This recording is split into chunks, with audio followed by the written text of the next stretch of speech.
दर्शकों, दुनिया कितनी भी डिजिटल क्यों ना हो जाए, पर हम रोटी को गूगल से डाउनलोड नहीं कर सकते हैं। और दर्शकों, हमारे कार्यक्रम का उद्देश्य भी यही है कि आपको नई नई तकनीकों से रूबरू कराना।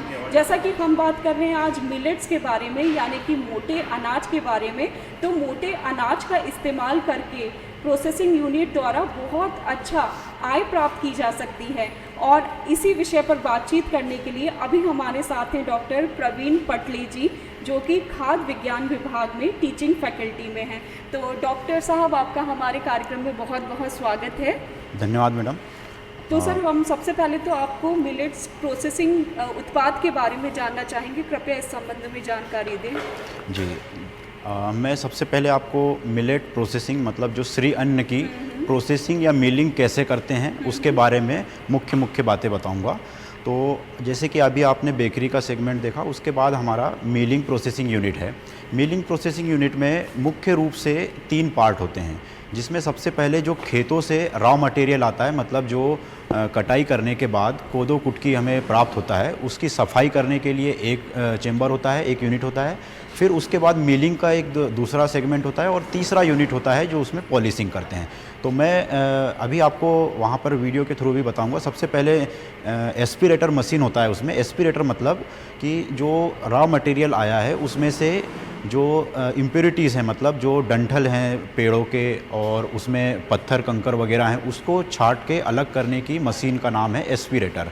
सबसे पहला सेगमेंट हम यहीं पर जब रॉ मटेरियल लेके आते हैं तो इसकी प्रोसेसिंग करते हैं। दूसरा होता है इसमें डीहलर, डीहस्कर या डीहलर। डीहलर का मतलब ये है कि उसमें जो कोडेड है, जैसे कि आप देखेंगे कि जो कोदो कुटकी हैं, इनकी मिलिंग सबसे बड़ी समस्या होती है। जैसे कि कोदो है, कोदो में 7 लेयर के रूप में उसका ऊपर का छिलका होता है। उसे उतारने के लिए 3 से 4 बार हमें डीहस्कर से गुजारना पड़ता है।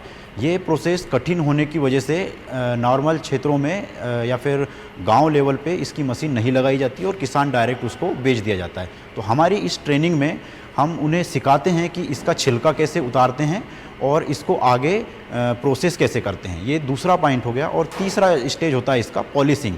जो आप देखते हैं जैसे कि धान हो या फिर आपके मिलेट्स हों, इस पे एक पीली लेयर होती है, चावल के ऊपर एक पीली कलर की लेयर होती है, जो कि कई बार फंगस की वजह से या फिर फंगस ज़्यादा समय तक उसमें लगी रहती है। तो उसको ख़त्म करने के लिए उसकी पॉलिश को उतारना पड़ता है, जिसका कहते हैं पॉलिशर। पॉलिशर में हम उसकी ऊपर की लेयर को अलग करते हैं। तो इससे उसकी जो स्टोरेज क्षमता है वो भी बढ़ती है और दाने में चमक आती है, तो जिसकी वजह से वो आकर्षित होता है और देखने में अच्छा दिखता है। जी। तो सर, हम धान की प्रोसेसिंग के बारे में भी आपसे जानना चाहेंगे। जी, मैडम, मैं धान के बारे में, जैसे कि हमारा जो महाकौशल क्षेत्र है ये मुख्य रूप से धान उत्पादक क्षेत्र है। तो यहाँ पर जो धान उगाई जाती है वो लगभग 80% एरिया में जो खरीफ में धान उगाई जाती है। तो धान तो डायरेक्ट क्या होता है कि एमएसपी पे किसान बेच देता है, लेकिन हम उसके अगर प्रोसेस उत्पाद बनाना चाहें, जैसे कि मुरमुरा, लाई और पोहा, ये मुख्य रूप से उसके प्रोसेस उत्पाद होते हैं, जो कि हमें हमारी यहाँ पर जो यूनिट है उसमें भी 3 प्रकार से इसके स्टेप बाय स्टेप हम करके आपको बताएंगे। तो सबसे पहले होता है मुरमुरा बनाने की विधि। मुरमुरा हम कैसे बनाएं? मुरमुरा बनाने के लिए हमें उसे धान को पहले चावल के रूप में परिवर्तित करना होता है, मतलब छिलका उतारना होता है। उसके बाद हम जो चावल हमको प्राप्त होता है वो चावल में हम केमिकली कंपोजिशन, मतलब केमिकली रूप से अमाइलोस कंटेंट होता है वो ज़्यादा होना चाहिए मुरमुरा बनाने के लिए, ताकि वो जब हम मुरमुरा बनाएं तो वो अच्छी तरीके से सफ़ेद और पूर्ण रूप से फुला हुआ आए। तो सबसे पहले हम क्या करेंगे, मुरमुरा बनाने के लिए चावल को लेंगे। चावल को लेने के बाद हम थोड़ा उसमें मॉइस्चर ऐड करेंगे, मतलब नमी % बढ़ाएंगे। उसके बाद हम एक रोस्टर मशीन है, रोस्टर मशीन के थ्रू हम उसको पफिंग रोस्ट करेंगे। रोस्ट करने के बाद हम उसे छन्ने से छना लेंगे। ये हो गई मुरमुरा बनाने की। इसी प्रकार से पोहा बनाने की मेथड में सबसे पहला तरीका होता है कि आप धान को फुला लीजिए। फुलाने के बाद रोस्टर मशीन में रोस्ट कर लीजिए। फिर उसके बाद एक फ्लेकर मशीन होता है जिसमें हम उसको पोहे को चपटा बनाया जाता है। तो इस प्रकार से ये 3 स्टेप से हम पोहा तैयार करते हैं। और लाई हमारे पूजाओं में और दिवाली के समय में यूज़ करते हैं और भी खाने के रूप में या फिर प्रसाद में यूज़ किया जाता है। तो वो उसको हम डायरेक्ट धान से बनाते हैं। धान को हम डायरेक्ट रोस्टर मशीन में डाल के एक निश्चित तापमान पर कुछ 1 मिनट के लिए रोस्ट करते हैं, जिससे वो लाई के रूप में प्राप्त हो जाता है। तो इस प्रकार से धान के 3 उत्पाद हमारे यहाँ पर बनाए जाते हैं। तो दर्शकों, अभी हमने जाना कि मोटे अनाज को एक उत्पाद के रूप में कैसे बनाया जाता है ताकि वो आप सभी के लिए सेहतमंद भी हो और स्वादिष्ट भी हो। तो अभी डॉक्टर साहब, हम आपसे ये जानना चाहेंगे, जैसा कि आप टीचिंग फैकल्टी में हैं, तो यहाँ से जो विद्यार्थी पास होकर निकलते हैं, तो क्या आप उन्हें भी प्रोत्साहित करते हैं कि वो प्रोसेसिंग यूनिट स्थापित करके एक बहुत अच्छा आय का धंधा बना सकते हैं या बहुत अच्छा मुनाफा प्राप्त कर सकते हैं? जी बिल्कुल। जैसे कि हमारे यहाँ पे बीएससी एग्रीकल्चर 4 वर्ष का कोर्स होता है। इसमें जो अंतिम सेमेस्टर होता है, जो 8वां सेमेस्टर होता है, उसमें ईएलपी करके एक सब्जेक्ट है जिसमें हम फूड प्रोसेसिंग होता है। फूड प्रोसेसिंग में हमारे पास जैसे 3 यूनिट हैं, बेकरी यूनिट, मिलिंग प्रोसेसिंग और धान प्रोसेसिंग यूनिट। तो हम तीनों यूनिट में एक 80 स्टूडेंट्स का बैच होता है, उसको तीनों में डिवाइड करके हम अलग अलग यूनिट में 6 महीने तक बच्चों को उसमें वर्क कराते हैं। जैसे कि बेकरी यूनिट में हम सारे बेकरी प्रोडक्ट जो हमारे यहाँ पर बनते हैं, bread, biscuit, toast, muffins, cookies, इस टाइप के प्रोडक्ट हम 6 महीने तक उनको कैसे बनाया जाता है, उसका उत्पादन कैसे हो, और उसमें जो बारीक तकनीकियाँ होती हैं जिसकी वजह से मार्केट में प्रोडक्ट अच्छा बने और उसकी लोगों को उपलब्धता हो सके। उसी प्रकार से धान के भी जैसे मैंने आपको 3 उत्पाद बताए, ये तीनों उत्पाद हम 6 महीने तक उनको थ्योरी बेस्ड नॉलेज और प्रैक्टिकल दोनों नॉलेज प्रदान करते हैं। इसी प्रकार से मिलिंग यूनिट में भी हम उन्हें मिलिंग यूनिट कैसे लगाएं, मिलिंग यूनिट में प्रोडक्शन कैसे करें और उसकी तकनीकी पैकेजिंग से लेके मार्केटिंग तक कैसे करें, हम 6 महीने के कोर्स में बीएससी एग्रीकल्चर के छात्रों को सिखाया जाता है। तो जो सर किसान भाई भी अगर प्रशिक्षण से संबंधित ट्रेनिंग लेना चाहे तो वो कैसे संपर्क कर सकते हैं आप लोगों से? आप लोग की कोई वेबसाइट हो या कोई संपर्क सूत्र हो तो प्लीज़ आप हमें बताएं। जी, जैसे कि हमारे इससे पहले मैडम्स ने बताया, एचओडी मैडम ने, कि हमारे यहाँ पर 1 महीने का जो हर 1 महीने में एक ट्रेनिंग होती है 3 दिन की। 3 दिवसीय ट्रेनिंग में कृषि अधिकारी से लेके उसमें किसान भी शामिल होते हैं, जिसमें हम बेकरी यूनिट, धान यूनिट और मिलेट्स प्रोसेसिंग यूनिट, तीनों यूनिट में 1-1 दिन करके हम उनको ट्रेनिंग देते हैं, जिसमें हम किसान भी रहते हैं और अधिकारी भी रहते हैं। तो हमारी हर महीने जो ट्रेनिंग चलती है उसमें आके सीख सकते हैं किसान। उसके लिए हमारी साइट और हम लोग एक पोर्टल पे एक नोटिस जारी करते हैं कि किस तारीख को आपकी ट्रेनिंग होना है, तो उसमें कृषि अधिकारियों से संपर्क कर सकते हैं किसान लोग और यहाँ पे आके ट्रेनिंग ले सकते हैं। तो आप प्रोसेसिंग के क्षेत्र में कैसा भविष्य देखते हैं युवाओं का? मुझे ऐसा लगता है कि जैसे कि किसानों की आय दोगुनी करना है तो प्रोसेस जो फसलों को आपको प्रोसेसिंग करके ही करना पड़ेगा। जैसे कि इसको हम हमारी प्रोसेसिंग की लैंग्वेज में कहते हैं तृतीय स्तर पे जाके उत्पाद का प्रोसेसिंग करना। जैसे पहला होता है कि राइस को, जैसे धान की बात करें, हम धान को हमने कटाई करके डायरेक्ट बेच दिया, ये फर्स्ट होता है। दूसरा, हमने उसको छिलका उतार दिया, ये दूसरी प्रोसेसिंग होती है। और तृतीय लेवल पे हम उसके उत्पाद बना रहे हैं, ये हमारा तीसरा लेवल होता है। जब तक हम तीसरे लेवल की प्रोसेसिंग पे नहीं जाएंगे तो किसानों की आय को दोगुनी करना थोड़ा मुश्किल है, और हम दोगुनी से लेके 4 गुनी तक भी जा सकते हैं अगर प्रोसेसिंग उत्पाद पे किसान जाता है तो। डॉक्टर साहब, जो युवा या किसान भाई प्रोसेसिंग यूनिट स्थापित करना चाहते हैं, हमारे कार्यक्रम को देख रहे हैं, तो आप उनको क्या संदेश देना चाहेंगे? हमारा सीधा संदेश यही है कि जो हमारा प्रति माह जो ट्रेनिंग होती है उसमें हम मार्केटिंग एक्सपर्ट और जो हमारे यहाँ टेक्नीशियन हैं उनके द्वारा हम ट्रेनिंग देते हैं, और उसको ज्वाइन करके वो उसमें उसकी सारी बारीकी तकनीकी सीख सकते हैं। जैसे कि हम पोहा मिलिंग कैसे लगा सकते हैं, बेकरी उत्पाद कैसे लगा सकते हैं और मिलेट प्रोसेसिंग की यूनिट कैसे लगा सकते हैं। हम इसमें तीनों दिन में उनको प्रोसेसिंग यूनिट लगाने की जानकारी प्रदान करते हैं। डॉक्टर साहब, आजकल दुनिया बड़ी डिजिटल हो गई है, सारे काम ऑनलाइन होते हैं, तो क्या कोई ऐप भी है जिसके माध्यम से किसान भाई या युवा साथी ट्रेनिंग ले सकते हैं या प्रशिक्षण प्राप्त कर सकते हैं? अभी इस प्रकार का कोई ऐप हमारे द्वारा तो प्रोसेसिंग में है, पर आने वाले दिनों में हम इसको करने का प्रयास करेंगे। तो डॉक्टर साहब, आपने हमें इतनी अच्छी जानकारी दी, उसके लिए बहुत बहुत धन्यवाद। और दर्शकों, अभी हमने डॉक्टर प्रवीण जी से बातचीत की और इन्होंने बताया कि मोटा अनाज या मिलेट्स को किस तरह से प्रोसेसिंग यूनिट द्वारा एक उत्पाद के रूप में निर्मित किया जा सकता है और बहुत अच्छी संभावना है और बहुत अच्छा मुनाफा प्राप्त किया जा सकता है। अरे सुन तो।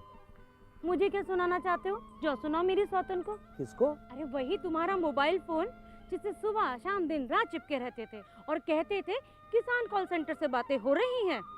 अच्छा, ये बात है। हाँ, क्यों? क्या हुआ? अब बात नहीं होती क्या? अब तो झट से बात हो जाती है। संबंधी समस्याओं का अपनी भाषा में तुरंत हल पाने के लिए पूरे भारत में किसी भी फोन से हेल्पलाइन नंबर पर संपर्क करें। किसानों का दोस्त किसान कॉल सेंटर।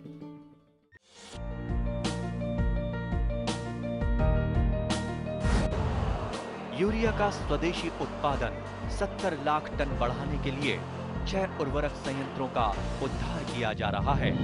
FCIL के गोरखपुर, सिंदरी, तलचर और रामागुंडम संयंत्र, HFCL की बरौनी इकाई और BVFCL की नामरू फोर्थ। सोने पर सुहागा ये है कि देश में अब बनेगा सिर्फ नीम लेपित यूरिया, क्योंकि इससे होगा किसानों का फायदा ही फायदा।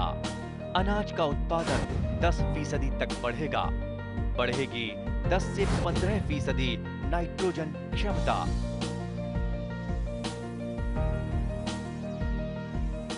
किसान भाइयों बहनों नमस्कार। कृषि दर्शन में आज हम एक अलग विषय पे बात करने वाले हैं। दरअसल कुछ आंकड़े हैं जिनको लेके आज हम बात करेंगे। कुछ कहा जाता है कि भारत में लगभग 73% लोगों में प्रोटीन की कमी पाई जाती है। कुछ आंकड़े ये भी बताते हैं कि भारत में लगभग 57% महिलाएं हैं जो कि एनीमिया से पीड़ित हैं। ये कुछ बेसिक सी चीज़ें हैं जो कि आपके भोजन से ही पूर्ति की जा सकती हैं, लेकिन हम आजकल जो फास्ट फूड की दुनिया में जी रहे हैं, एक ऐसे भोजन को अपनाते हैं जिसकी वजह से हमारे शरीर में ये कमियां आ जाती हैं। आज हम इसी विषय पे बात करने वाले हैं। कृषि दर्शन में आज हम जानेंगे पोषण सुरक्षा में मिलेट्स फसलों की महत्वता के बारे में, और इस विषय पर विस्तार से हमें जानकारी देंगी श्रीमती लक्ष्मी चक्रवर्ती जी, जो कि विषय वस्तु विशेषज्ञ हैं कृषि विज्ञान केंद्र रायसेन में। बहुत बहुत स्वागत है मैम। नमस्कार मैम। यहाँ पे हम महिलाओं के रोजगार की भी बात कर सकते हैं, क्योंकि घरेलू यानी कि हम एक तरीके से उनको भी रोजगार दे सकते हैं। इसके बारे में आप क्या कहेंगे? बिल्कुल, देखिए अभी क्या है, वर्तमान में हमारे देश में महिलाएं काफ़ी रूप से आर्थिक सशक्त हुई हैं। अब जैसे कि अभी हम ग्रामीण क्षेत्रों में भी देखते हैं, शहर में भी हम देखते हैं, महिलाएं रोज़गार में हर क्षेत्र में आगे हैं।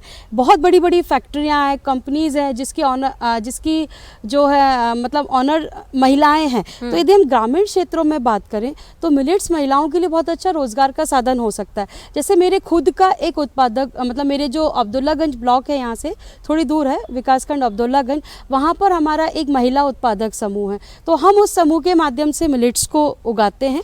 हमारे कुछ चयनित हमारे खेत होते हैं, चयनित हमारा क्लस्टर होता है, उस क्लस्टर में हम मिलेट्स को उगाते हैं और हमारा ही उत्पादक समूह उन महिलाओं से उस मिलेट्स को हम श्री अन्न को खरीदते हैं। खरीदने के बाद हम उसको प्रोसेसिंग में लेते हैं।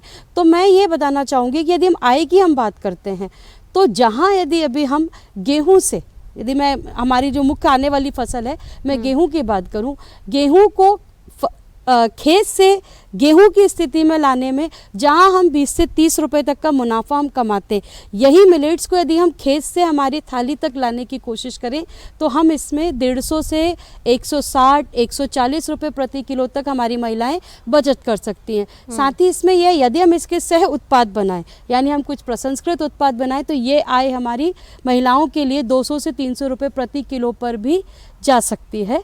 तो महिलाओं के लिए रोज़गार का बहुत अच्छा साधन है। और एक चीज़ और मैं बताना चाहूँगी, जैसा कि कहा जाता है कि हमारी महिलाएं व्यंजन बनाने में बड़ी एक्सपर्ट होती हैं या निपुण होती हैं, और जो कहा अभी दिवाली के समय मैंने किसी न्यूज़ में सुना था कि जो मिठाई की आविष्कारक हैं वो हमारी महिला किसान ही है। तो अभी वर्तमान में ये हो रहा है कि जितनी भी मिठाइयाँ जो कि मैदे से या हमारे मिल्क पाउडर से या ज़्यादा शक्कर से बनती हैं, उसकी जगह हम मिलेट्स की मिठाइयाँ भी मार्केट में लाने के स्थिति में है, जो कि बहुत जल्दी हम करेंगे। तो मतलब ये कह सकते हैं कि जो मिठाइयाँ खाने से आज के समय में हमारे पुरुष हैं या महिलाएं या बच्चे, हम कहते हैं शुगर नहीं लेना है, तो हो सकता है आने वाले समय में हम उस शुगर की भी बात से दूर हो जाएं, क्योंकि ये हम शुगर जो है वर्तमान में हमारे भारत में बहुत बड़ी समस्या है, जो कि हर और आने वाली और बीमारियों को आमंत्रित करती है। तो हम इसको मिलेट्स के माध्यम से सीधे तरीके से रोक सकते हैं। पारंपरिक फसलों का जब हम उनको उगाते हैं या उनका उपयोग करते हैं तो हमें दोनों में ही ज़्यादा लागत लगानी होती है, लेकिन श्री अन्न एक ऐसी फसल है जिसमें कम लागत में पर्यावरण के अनुकूल होने के साथ साथ आप घरेलू उपकरणों का उपयोग करके ही इसको रख सकते हैं। बिल्कुल। अब यहाँ पे जब ये पर्यावरण के अनुकूल है और लोगों तक आसानी से पहुंच जा सकती है, तो इसका क्या कारण है कि आज भी लोग इसको अपनाने में कतराते हैं? क्या ये सिर्फ मतलब लोगों में व्यापक प्रचार प्रसार नहीं है, क्या ये एक कारण है, या फिर इसका स्वाद उतना अच्छा नहीं है, ये कारण है? मैं ये कह सकती हूँ कि स्वाद के मामले में तो मिलेट्स कहीं पीछे नहीं है। हाँ, इसका एक मुख्य कारण जो आप पर्यावरण के विषय में आप बात कर रहे थे, थोड़ा सा मैं इस पर प्रकाश डालना चाहूँगी कि जो मिलेट्स है वो पर्यावरण के लिए किस प्रकार उपयोगी है। जैसा मैंने बताया, मिलेट्स कम लागत में होता है, कम पानी की आवश्यकता होती है, साथ ही जब हम इसमें रासायनिक खादों का, जो हमारे कीटनाशक है, इनका कम उपयोग करते हैं, तो ये हमारी मृदा को भी नुकसान कम पहुंचाते हैं। जब इतने सारे केमिकल से, खादों से हमारा बचाव होता है, तो निश्चित ही तो हमारा पर्यावरण भी इससे सुरक्षित होगा। साथ ही साथ हम मिलेट्स का जो चारा है, यानी मिलेट्स की कटाई के पश्चात जो भी चारा बचता है, हम हमारे जो जानवर हैं उनको खिला सकते हैं। अब यदि यही हम गेहूं, धान का चारा जानवर को खिलाते हैं, तो आजकल जानवर भी उसको नहीं खा रहे हैं। तो हम इस तरीके से कह सकते हैं इन्वायरमेंटल फ्रेंडली भी है, साथ ही साथ हमारे एनिमल फ्रेंडली भी है। दूसरी चीज़ हम इसमें जान सकते हैं कि चूँकि कई सालों से हम जो है औद्योगिकरण की तरफ बढ़ रहे हैं, हमारी जो किसानों की दृष्टि है, महिलाओं की दृष्टि है, व्यापारिक दृष्टि होती जा रही है। हम कहीं ना कहीं, आज से मैं 20 से 25 साल पहले जो मैं मतलब हमने बुक्स में या हमारी किताबों में हमने आंकड़े पढ़े हैं कृषि के, कि पहले लोग यही करते थे और कम में भी ज़्यादा उत्पादन करते थे। मिलेट्स का यदि हम 1 एकड़ के उत्पादन की बात करते हैं तो 5 से 6 क्विंटल आसानी से निकलता है, और प्रोसेसिंग के बाद हम इसको 50 से 60 हज़ार तक में बेच सकते हैं। और यही मैं बात करूं गेहूं की, तो स्थिति बराबर है, लेकिन सरलता लोगों को बहुत अच्छी लगती है। तो मैं ये बताना चाहूँगी कि स्वाद में हम मिलेट्स को नहीं बोल सकते हैं कि पीछे है, क्योंकि काफ़ी समय से हमारी जो जीभ का स्वाद है वो हमारा स्टार्च और शुगर ही है, तो हम उसमें रह जाते हैं। बाकी मिलेट्स को लगाने में बहुत कम चीज़ों की आवश्यकता पड़ती है। बस एक दृष्टि जो हमारे किसानों ने अपनाई है, वो व्यापारिक दृष्टि को अपना लिया है कि गेहूँ 1 एकड़ में, आंकड़े देखते हैं कि गेहूँ 1 एकड़ में 22 जा रहा है, 22 क्विंटल जा रहा है, 20 जा रहा है, किसी का 25 भी जा रहा है, धान 20 जा रही है, 25 जा रही है, लेकिन मिलेट्स जा रहा है 3 या 4। लेकिन डिफरेंस, अंतर हम ये नहीं देख पाते हैं कि जो हमारा 4 या 5 या 6 क्विंटल है वो मार्केट में कितने में जा रहा है, और जो हमारा 20-22 क्विंटल है कितने में जा रहा है, इसको लगाने में लागत कितनी बचत हो रही है, कितना हमारा खर्च ज़्यादा हो रहा है। तो मैं ये कहूँगी मिलेट्स के लिए व्यापारिक दृष्टि लोगों ने ज़्यादा अपनाई है, इसीलिए थोड़ा सा प्रचार प्रसार कम हुआ है। लेकिन आगे भी हम कृषि दर्शन या अन्य जो मंच हमें मिलते हैं उसके माध्यम से हम लोगों को बताते हैं कि ये स्वाद में कोई पीछे नहीं है, व्यापार में भी पीछे नहीं है, बस हम थोड़ा सोच में पीछे हो गए हैं, जो कि अब हम आगे बढ़ाएंगे। पोषण की जब हम बात करते हैं तो हमें ऐसा लगता है कि श्री अन्न जो है वो कहीं बेहतर है आजकल के जो हम पारंपरिक खाद्य का उपयोग करते हैं, पारंपरिक भोजन का उपयोग करते हैं, उससे कहीं ज़्यादा बेहतर है। लेकिन जब हम देखते हैं विश्व मंच के स्तर पर, तो हम ये पाते हैं कि मिलेट्स का उपयोग ना कि सिर्फ हमारे देश में बल्कि विश्व में भी व्यापक रूप से होने लगा है। हम एक्सपोर्ट ज़्यादा करते हैं फसलों का, तो ऐसे में जब हम विकसित भारत की बात करते हैं, मिलेट्स किस तरीके से उपयोगी हो सकते हैं? बिल्कुल, ये बहुत अच्छा प्रश्न है, जो कि शायद हमारे किसानों की व्यापारिक दृष्टि को मिलेट्स की ओर लेकर आए। वर्ष 2023 में जैसा मैंने आपको बताया कि मिलेट्स अंतर्राष्ट्रीय मिलेट्स के रूप में घोषित हुआ, उसका कारण ही ये था। हम अब जैसे हमने आयात निर्यात की बात की, हमें जो आवश्यकता लगती है हम दूसरे देशों से लेते हैं, जो हमारे पास ज़्यादा है हम दूसरे देशों को बेचते हैं। तो हमारे यहाँ भारत से हमारा प्रतिनिधित्व करने के लिए हमारे कई सारे लोग दूसरे देशों में जाते हैं। जब वहाँ सभा या संगोष्ठी होती है तो वहाँ पर एक प्रश्न आया स्वास्थ्य को लेकर, एक स्वास्थ्य सम्मेलन था जिसमें हमारे माननीय प्रधानमंत्री जी ने शिरकत की थी। तो वहाँ का एक बड़ा अच्छा प्रश्न जो काफ़ी उसी कारण से 2023 में ये हुआ था, तो उसमें ये था कि अन्य देशों के जो प्रतिनिधि थे उन्होंने ये कहा कि हमें ऐसा अनाज आप बेचिए जो कि हमारे देश के लोगों के स्वास्थ्य को बढ़ाए। गेहूं चावल ये तो हमारे देश के लोगों के स्वास्थ्य को गड़बड़ कर रहा है। तो उन्होंने ही हमें याद दिलाया कि आपके यहाँ पहले वर्षों पहले पारंपरिक रूप से आप लघु धान्य की खेती करते थे, ये जो लघु धान्य यदि हमें मिल जाए तो हम आपकी जो भी डिमांड होगी हम उसको उस आधार पर हम इसको खरीदेंगे। तो ये प्रश्न हमारे भारत में जब आया तो हमारे माननीय प्रधानमंत्री जी को ये लगा कि ये तो बहुत अच्छा है, हम इसको बेचने में भी अग्रणी हो सकते हैं और मेरे देश के जो हमारे किसान हैं, महिलाएं या बच्चे हैं, सभी के पोषण स्तर को भी बहुत अच्छा ये बढ़ा सकता है। इसीलिए 2023 में अंतर्राष्ट्रीय मिलेट्स वर्ष को घोषित किया। और हम यदि बात करें, जब सामने से हमारे पास डिमांड आ रही है कि आप हमें ये बेचिए, तो निश्चित ही हम अंतर्राष्ट्रीय बाजार में अपनी मजबूती को और अच्छा कर सकते हैं, जो कि वर्तमान में उनकी आवश्यकता है। किसी भी अंतर्राष्ट्रीय बाजार से संबंध तभी बहुत अच्छे होते हैं जब हम उनकी आवश्यकता को ध्यान में रखते हुए चीज़ों को हम उनको उपलब्ध कराएं। तो मिलेट्स मुझे लगता है या आने वाले समय के लिए काफ़ी अच्छा है, जो हमारी अंतर्राष्ट्रीय प्रतिनिधित्व क्षमता को और हमारी शक्ति को दोनों को ही बहुत अच्छे से हमारे विश्व में स्थापित करेगा। जी, पोषण सुरक्षा को अगर हम ध्यान में रख के बात करते हैं तो ये जो रबी फसलें हैं, ये मौसम चल रहा है रबी फसलों का, इसमें क्या परिवर्तन किए जाने की अनुशंसा आप करेंगे? मैं थोड़ा सा, जैसे कि हम काफ़ी समय से पोषण सुरक्षा और पोषण को लेके ही बात कर रहे हैं, तो आने वाले रबी समय में जो रायसेन परिदृश्य या मध्य प्रदेश के परिदृश्य में मैं बात करूं तो सभी लोग गेहूं है, चना है, मसूर, इन सब की खेती करते हैं। तो ये फसलें अपनी जगह बहुत अच्छी हैं, बस थोड़ा सा परिवर्तन हमें ये करना है, क्योंकि अभी हमने बात करी कि गेहूं में ग्लूटेन होता है, ग्लाइसेमिक इंडेक्स इसका ज़्यादा है, तो हमें शुगर का प्रॉब्लम होता है। चने के साथ भी समस्या है कि हमें कई सारी खेती की स्थिति ऐसी भी हो जाती है कि चने की खेती अच्छे से नहीं हो पा रही है। तो इसमें मैं आपको बताना चाहूँगी कि हमारे यहाँ भारतीय कृषि अनुसंधान परिषद ने पोषण को ध्यान में रखते हुए, पोषण सुरक्षा को ध्यान में रखते हुए एक बायोफोर्टिफिकेशन शब्द का इस्तेमाल किया है और इसी शब्द को फसलों में उतारा है। बायोफोर्टिफाइड का मतलब ये होता है कि गेहूं का बीज वही रहेगा, चने का बीज वही रहेगा, बस उसमें जो प्रोटीन है, आयरन है, जिंक की मात्रा को वो उसमें बढ़ा देते हैं। तो मैं मंच के माध्यम से बताना चाहूँगी कि ऐसी कुछ अभी किस्में आई हैं जो कि हमारे किसान लगा सकते हैं। उत्पादन और क्षमता में कोई परिवर्तन नहीं होगा, बस किस्म के माध्यम से हम पोषण सुरक्षा को बढ़ा सकते हैं। बिल्कुल। हमारे साथ लक्ष्मी चक्रवर्ती जी थी जो कि केवी के रायसेन से थी। इन्होंने बहुत विस्तार से बताया है कि श्री अन्न का उपयोग हम कैसे कर सकते हैं और कैसे ये हमें पोषण प्रदान कर सकते हैं। आपका बहुत बहुत धन्यवाद। श्री अन्न की जानकारी के बाद यहाँ पे समय हो चुका है कृषि जगत से जुड़े हुए समाचारों को जानने का। तो आइए एक नज़र डाल लेते हैं खबरें खेती की पर।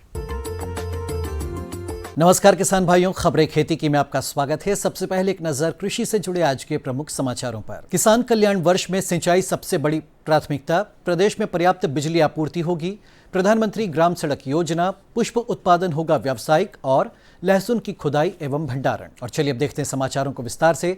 मुख्यमंत्री डॉक्टर मोहन यादव ने कहा है कि प्रधानमंत्री श्री नरेंद्र मोदी के नेतृत्व में मध्य प्रदेश को हर क्षेत्र में लगातार बड़ी सौगातें मिल रही हैं। पिछले 11 वर्षों के कालखंड में संपूर्ण देश के साथ हमारा प्रदेश भी बदल रहा है। राज्य सरकार ने वर्ष 2026 को किसान कल्याण वर्ष घोषित किया है।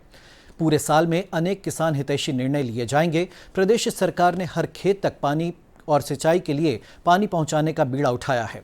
प्रधानमंत्री श्री मोदी ने बुंदेलखंड से केन बेतवा नदी जोड़ो अभियान की शुरुआत की है। इस परियोजना के पूर्ण होने पर क्षेत्र के कई जिलों के किसानों के खेतों में फसलें लहलहाएंगी। मुख्यमंत्री डॉक्टर यादव ने कहा कि राज्य सरकार प्रदेश की प्रगति में कोई कसर नहीं छोड़ रही है। विगत दिनों हुई मंत्रिपरिषद की बैठक में नर्मदापुरम जिले में 2 सिंचाई परियोजनाओं के लिए 215 करोड़ 47 लाख रुपए की स्वीकृति दी गई है। इससे सुहागपुर और पिपरिया क्षेत्र के किसानों एवं स्थानीय जनजातीय भाई बहनों को अनुपम सौगात मिली है। मुख्यमंत्री डॉक्टर मोहन यादव ने कहा है कि बिजली का महत्व शरीर में प्राणों के समान है। जैसे समस्त गतिविधियों के संचालन के लिए शरीर में प्राण आवश्यक हैं, वैसे ही किसी भी राज्य की प्रगति और उन्नति के लिए पर्याप्त विद्युत उपलब्धता आवश्यक है। प्रदेश में 60,000 करोड़ रुपए की लागत से 4,000 मेगावाट बिजली उत्पादन के लिए हुए समझौते प्रदेश के स्थायी विकास का आधार बनेंगे। इससे प्रदेश में कुल विद्युत उपलब्धता में बढ़ोतरी होने के साथ साथ बिजली की मांग की 100% आपूर्ति संभव होगी। Design, build, finance, on and operate model पर स्थापित होने वाले इन नए विद्युत संयंत्रों से लगभग 8,000 लोगों को प्रत्यक्ष और अप्रत्यक्ष रोजगार मिलेगा। मुख्यमंत्री डॉक्टर यादव की उपस्थिति में समत्व भवन में 4,000 मेगावाट बिजली के पावर सप्लाई एग्रीमेंट पर हस्ताक्षर हुए। अपर मुख्य सचिव श्री नीरज मंडलोई ने अनुबंध के संबंध में जानकारी दी। प्रधानमंत्री ग्राम सड़क योजना के प्रभावी क्रियान्वयन के लिए राज्य शासन ने मुख्य सचिव की अध्यक्षता में राज्य स्तरीय स्थायी समिति का गठन किया है। समिति में अपर मुख्य सचिव, प्रमुख सचिव वित्त वन, पर्यावरण विज्ञान एवं प्रौद्योगिकी, लोक निर्माण, खनिज, अपर मुख्य सचिव, प्रमुख सचिव, सचिव परिवहन, संयुक्त सचिव, भारत सरकार ग्रामीण विकास मंत्रालय नई दिल्ली, राज्य सूचना विज्ञान अधिकारी, स्टेट टेक्निकल एजेंसी, मुख्य कार्यपालन अधिकारी, मध्य प्रदेश ग्रामीण सड़क विकास प्राधिकरण, प्रमुख अभियंता, मध्य प्रदेश ग्रामीण सड़क विकास प्राधिकरण इसके सदस्य होंगे। अपर मुख्य सचिव, प्रमुख सचिव पंचायत एवं ग्रामीण विकास को सदस्य सचिव नामित किया गया है। उद्यानिकी एवं खाद्य प्रसंस्करण मंत्री श्री नारायण सिंह कुशवाहा ने कहा कि प्रदेश में पुष्प उत्पादन को व्यावसायिक स्वरूप प्रदान किया जाएगा। पुष्पों के उत्पादन के प्रति किसानों को आकर्षित करने के लिए राज्य स्तरीय पुष्प प्रदर्शनी का आयोजन उद्यानिकी एवं खाद्य प्रसंस्करण विभाग द्वारा गुलाब उद्यान में किया गया। प्रदर्शनी में पुष्प उत्पादक, कृषक, पुष्प विशेषज्ञ, नर्सरी व्यवसाय से जुड़े उद्यमी, पुष्प उत्पादक संस्थाओं के प्रतिनिधि, कृषि विश्वविद्यालयों के छात्र तथा पुष्प प्रेमी शामिल हुए। मध्य प्रदेश पुष्प उत्पादन में देश में द्वितीय स्थान पर है। प्रदेश के लगभग 45,000 हेक्टेयर क्षेत्र में फूलों की खेती की जा रही है, जिसमें 5 लाख मीट्रिक टन फूलों का उत्पादन प्रतिवर्ष हो रहा है। प्रदेश में लगभग 40,000 किसान फूलों की खेती से जुड़े हुए हैं। मंत्री श्री कुशवाहा ने बताया कि राज्य शासन का लक्ष्य फूलों के उत्पादन के व्यावसायिक स्वरूप प्रदान करते हुए किसानों की आय को दोगुना करना है। मध्य प्रदेश को पुष्प उत्पादन में अग्रणी राज्य बनाना है। प्रदेश के ऐसे धार्मिक स्थान और शहर जिनमें फूलों की अधिक मांग रहती है, उनके आसपास पुष्प उत्पादन क्लस्टर विकसित करने की कार्य योजना बनाई गई है। इसी कड़ी में उद्यानिकी विभाग द्वारा 2028 में होने वाले सिंहस्थ मेले को बड़े अवसर के रूप में दिखा जा रहा है। मुख्यमंत्री डॉक्टर मोहन यादव के पहल पर उज्जैन के आसपास लगभग 100 एकड़ में फूल उत्पादन का विशेष क्लस्टर विकसित करने पर कार्य किया जा रहा है। लहसुन की फसल पककर तैयार हो जाए तो उसकी खुदाई करनी चाहिए। लहसुन के पौधों का ऊपरी भाग पीला या भूरा होकर सूखने लगता है, व पत्तियां नीचे लटक जाती हैं। तब यह समझना चाहिए कि फसल पककर तैयार हो गई है। यदि फसल पकने से पहले खुदाई की जाती है तो कंद की गुणवत्ता अच्छी नहीं रहती है, व भंडारण में पूरा कंद ही सूख जाता है। यदि फसल पकने के बाद खुदाई में देर होती है तो कंद फट जाते हैं, उसमें फुटाव भी हो जाता है। इसलिए फसल की खुदाई सही समय पर करने से गुणवत्ता भी अच्छी रहती है व भंडारण क्षमता भी अच्छी रहती है। खबरें खेती की में इतना ही। मुझे दीजिए अनुमति। नमस्कार।